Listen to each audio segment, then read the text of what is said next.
Здравейте на всички българи, както от България, така и от чужбина. Правя едно бързо включване. Да имат мотивация и по-младите, ако имат желание да помогнат. Какво имам предвид? За пътуването, което се организира за 24-ти. Всеки, който няма възможност да отиде, както аз, може би аз имам, само че доста ме е натоварено от пътувания и честно да ви кажа, нямам желание да пътувам, но за сметка на това имам пък желание да дам 200 евро и който може примерно вместо мен да отиде. От мен имате финансова подкрепа. Ако някой като мен, така да кажем, или просто няма възможност, или е по-уморен от пътувания,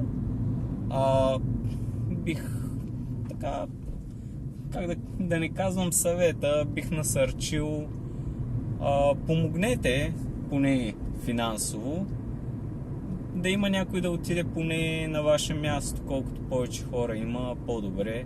Поне аз така го виждам, както и за протестите, тъй като аз не съм в България. Не ми се споменава къде съм и това не е важно също така.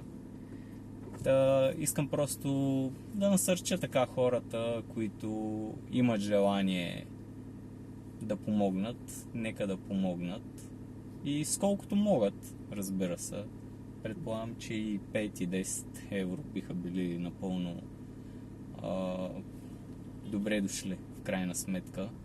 Всеки, който пътува, знае, има разходи както за горива, така и за храни, за тол такси, т.е. за тези платени пътища, така да кажа. За тези, които не разбират какво означава тол такси, както за нощувките, аз ще помогна за 200 евро, който може, насърчавам, нека помогне и той. Все пак, в крайна сметка, надявам се, възрастните се борят за младите, а пък ние младите също трябва и за нас да се борим, както и за възрастните, които са ни дали това, което им е възможност в момента да сме. Както някои са дали образование, други са дали знания, умения. Това исках да споделя. Който има желание да помогне, нека помогне. Аз ще го направя, тъй като няма да пътувам. Все пак ще са 2-3 дена.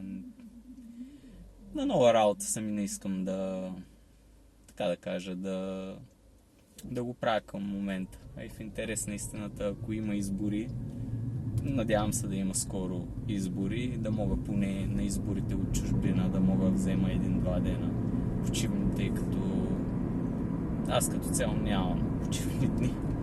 Но това не е важно. Лек ден ви желая на всички. Чао и успех!